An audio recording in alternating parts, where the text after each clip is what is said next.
It is 7 degrees out there, and I've been cold all day. I got up this morning. It was my days off, and I don't. As long as the snow's not piled up, I don't care how cold it is. I'm going to go running. When I lived in the country, though, even if there was snow, they didn't. Snow plows didn't plow snow into sidewalk intersections, which made it easier to go running. And I would put on. I have a set of trail shoes, expensive trail shoes I bought like 10 years ago that have lasted good for 10 years. And I would put the spiked running trail shoes on and go for a run in the snow. In the city, it's a little tough because, like I said, the snow plows push stuff up. That does not make me emotionally unstable. It does not make me crazy just because I can't stand treadmills. I just can't stand being inside exercising. It doesn't feel natural. I don't think I think our ancestors would have been like, why are you inside doing this thing? You're not going to chase down buffalo inside this building. You're not going to chase down an elk inside this building. You're not getting what you need to sustain your life inside this building. So I feel very uncomfortable being inside of gyms. I have a basic set of weights. I do have a Planet Fitness memberships that I do need to cancel. I think I will do that tomorrow because I used it once. I got a set of weights here at the house. I do basic body weights and push-ups, and I go running. And running's my main source of exercise, and or at least for lower body. And I run hills to get a good workout on my legs. That's not what I meant to talk about tonight. It's been like a last couple of months of heavy philosophical conversations with people. My youngest son moved in with me. He has had what I call job karma, and turns out that he didn't feel that way at all. He got a temporary job in Alaska, temporary job in Hawaii, which it's amazing. I've never been to neither one of those places. The pictures he took look like those pictures that the guys from the Does the Legends Instagram would post of like, these are your dream places to visit. But he doesn't want, he agrees with me. Those were dream places. And he would like to go at least back to Alaska. He didn't like Hawaii. And he's getting ready to go to North Carolina. I'm sure he's going to love it. But he's fears being tied to the grind. I hope I didn't affect him, but I'm afraid I did. He doesn't want to be tied to the grind where he spends his entire life working, hoping to get a couple years before he dies of adventure. And that kind of bothered me a little bit. And I'm like, I've had a lot of good adventures, but I have to cram those adventures into these tight areas, these time frames, and that bothers me. And now that I'm that close to retirement, then like your body starts falling apart, and then everything's expensive. It's not just the inflation. It's like you worry about medical bills. Like I've got a leg that's hurting, and it's like, seems like it's coming from my hip, and I'm like, I can't afford a hip surgery. I can't afford to be off work for hip surgery. And the last thing I want to do is not be able to exercise into my old age. And those kind of fears are very real, and they're very socially normal. And I've never been a socially normal person. And I took some notes about this. Took some notes down. It's really funny because I took notes, and I was kind of like, after I got back from my run, and I went for a little ride today, like a 20-minute ride after I went for my 12 degrees run. And I just didn't grab my camera or anything. I just wanted to get some riding on.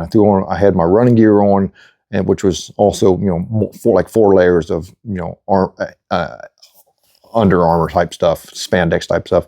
And I threw on a hoodie. I grabbed my leather jacket, my first MFG leather jacket I got from BK Low, my Duluth pants, my Indy Ridge shoes, and I went for a quick ride, froze to death. Came back, and I was thinking, man, I should have recorded that, because actually it made me feel really good. Motorcycling brings out an emotion and chemicals that not even running does for me. And I've had like these serious runs, like I do marathons, but I've also had the overnight relay runs, which really brings out something. You will get no feeling of extreme peace until you're running in like the central eastern Kentucky mountains, and you see a line of other runners with you with their headlamps on at 2 o'clock in the morning, and you've got like really nice music on your headphones, and there's nothing. There's no lights. There's no street lights. All you have is the stars and hearing the other runners' feet. And do that for 10 miles. And it's the most amazing thing. It brings out thoughts in your head that you never thought about. But I've had that many times on my motorcycle. And motorcycles take me to that spot. And I've had like what I would consider emotional breakdowns. I've rode someplace, stopped, and like felt like it's not a deja vu feeling. It's a feeling of I needed to be here right at this moment. This moment was created for this moment, and I feel lucky that my motorcycle brought me there. Sometimes it's, under the awning of a gas station in the rain, and you're freezing and you're holding coffee and everything feels right. Sometimes it's hot and you're under a shade tree, or it's late at night and you're exhausted and you're laying in a gas station parking lot, trying to catch a couple while you rejuvenate. Maybe you're exhausted and you just got to make that final push back and just everything feels right. It does not mean that I titled this, and I wrote it down on top of the thing, is that motorcyclists are not emotionally stable. And I mean that in the most terms of endearment, because motorcyclists are romantics. They're riding something dangerous by themselves. They're seeking something out. At least the motorcyclists I do know personally, have really deep philosophical beliefs. And sometimes they share it with you, sometimes they don't, but you get the feeling. I've had enough deep conversations with my friends, sometimes around campfires, sometimes, just in, passing. They're like, oh shit, this is deep. This is different. This is why I'm their friend. This is why the universe put these people in my lives. And I appreciate when that happens. And I feel very proud, and I try to foster that. And even if it's friends that you wouldn't think that these two people should be friends, I go out of my way to foster these situations because it works. My buddy Ryan and my buddy Kurt are like opposite ends of the age spectrum, and different kind of people in life, but I introduced them, and it's funny, like they both have this both deep philosophical, hardcore motorcycles bring joy to my life feeling, and I knew they would get along. And then Ryan was telling me one day he was stopped at a road construction, and then Kurt pulled up beside him, and then they had this deep conversation for like 2 minutes while they was waiting for road construction to let them through. It's like, I knew these two guys would the universe I feel like the universe said, you are the catalyst to bring these two human beings together so they could share this feeling. And they both told me the same story. Kurt was like, oh yeah, I ran into Ryan. And Kurt was he wasn't the first, but he was one of the people that he was one of my mentors that encouraged me to hey, you're crazy. You are crazy. You're insane. And that's all right with me. And, we would have these deep conversations. Sometimes he would have to go rescue me because I've had shitty bikes and he was way more mechanically. He was like the magician, like the Pentecostal hand on my bike and make it run. Other than just being a mechanical genius. And he encouraged me to run with my insanity. Like, okay, we're going to ride in 19-degree weather because it's fun, because we're only going to live once, and we're going to spend the next 30 years, 35 years, we're going to talk about this night that we rode in the snow and the ice in 19-degree weather to a biker party, and we were the only people that showed up on bikes, that sort of stuff. And he's that allowing me to feel insane, allowing me to run with my and I don't like the word insane. I don't like the word mentally ill or not like that, or emotionally unstable. But when you talk about the social construct, how society behaves, and how society expects you to behave, none of these things are normal. None of these, they will look at you like you're abnormal. I remember I used to ride to work, and I was riding to work in the winter, and I'm on my motorcycle, my FXRP, and I remember going up 42 in Warsaw. It was winter, and there would been snow, but the roads were plowed, but there was still snow in the middle, so you had to be careful. And I'm riding, I might think my commute was 37 miles. And I would pass this DR650 every day, all the time. This guy rode his DR650 opposite way. And here in the wintertime, I see this guy on his DR650, and I thought to myself, like, that guy's insane. What is he doing? And I'm like, oh shit, I'm on a motorcycle too. And it just didn't, it had become my normal. But I know everybody around us was looking at, like, look at those two insane people. For years, I didn't have a car that was dependable, or didn't have a car at all, and motorcycles was my only source of transportation, and I didn't live close to work. And I know that it was, people would make fun of me or laugh at me or go, like, I got hardcore, but they meant it in like, this guy is crazy, this guy's insane. And I didn't care, and I don't care, because this brings me so much joy.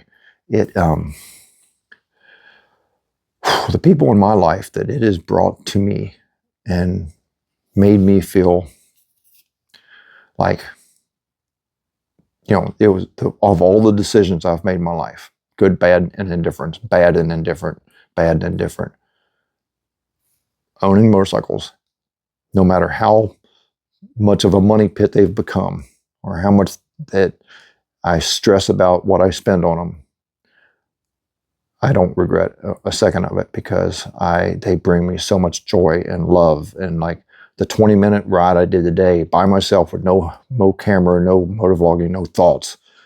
And it was just like a quick run up this one exit, come back down, ride through town, ride back. It was like 20 minutes of ecstasy. It was like this is what drugs must feel like. Except that, afterwards I'm like bopping around like, ooh, yeah, I went to the bathtub, turned up the hot water and soaked my feet in it. And I've been cold all day. Naturally, I would open the garage door, let all the heat out of the house, and film this video. But I worry. I don't want to be one of those motovloggers that push new bikes on you. Yeah, I got a nice new bike. I don't want to push new bikes on you. If you ride an old shitty bike, no matter what brand it is, I don't care. I want it to bring you happiness, and I want this channel to be about expressing that insanity, or that emotionally unstable. I don't mean like show up and kill me, stab me with an ice pick. I mean that you allow yourself to have this joy, this craziness, this insanity that society would look down on. Speaking of new parts, though,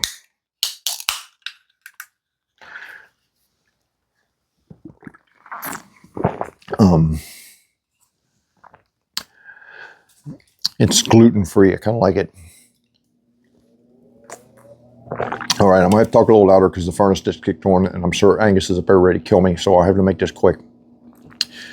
Harley Davidson, I keep seeing the internet economists and Harley haters post stuff about how Harley Davidson's in trouble, their profits are down 60%, and oh my God, this is going to be the end of the world for them once again, just like Saturday Night Live. But I can tell you something to get Harley out of debt. Heated grips that are plug and play. I wanted heated grips for this, and just like on my bagger, the kit that they sell is one you have to splice into other wires. You can't tell me there's not a plug and play setup, just like there is for bagger somewhere. They don't sell it to the public. You're selling a luxury vehicle that people want some product, and it's not plug and play, but you can buy it plug and play from the factory. Fuck, bullshit. And their gear, I'm never going to get sponsored by Harley after saying this. The gear is flea market at best, flea market quality at best. Compared to what's available out there on the open market, the quality for the same price, you can buy Indy Ridge shoes, which are 10 times better than the Harley shoes that they sell, which are riding shoes. Their t-shirts, their jackets, all that, it's flea market gear. It is not Ducati quality. It is not Mercedes AMG quality. It is not G-Wagon quality. It is not what the guy that has a G-Wagon and a Harley is going to come to the dealership and buy. The first MFG leather jackets are 100 times better than Harley jackets. And Harley jackets are more expensive. And they're not custom tailored, or they're not custom made, or they don't have any luxury items that would make you say, this is what I need to ride a motorcycle with. So you want to get yourself out of debt, Harley Davidson? Just do a little market research and treat your customers like they're buying something quality, and there's something quality here that we're going to we're going to sell you quality gear to go with your quality motorcycle, because this is a high quality motorcycle. This is a really nice motorcycle. Granted, I had to make a lot of changes to it to make it to fit me, because I'm, princess in the P for motorcycles. But I don't buy my gear, any of my gear at Harley Davidson that I ride with. Now, saying that, I can't recommend the Kimimoto heated gloves either, because I'm going to have to put my wiring harness on so I can use my Gerber gloves on this, because my hands did get cold today. I used my Kimimoto gloves when I was just running at like half a mile an hour, and they didn't do very well. My hands were cold. On that note, I hope you're emotionally unstable too. I hope you're crazy, and I hope you're living a crazy, adventurous life, and I hope that you break all the social norms, and I hope that makes you happy, because it makes me happy, because it does make me happy.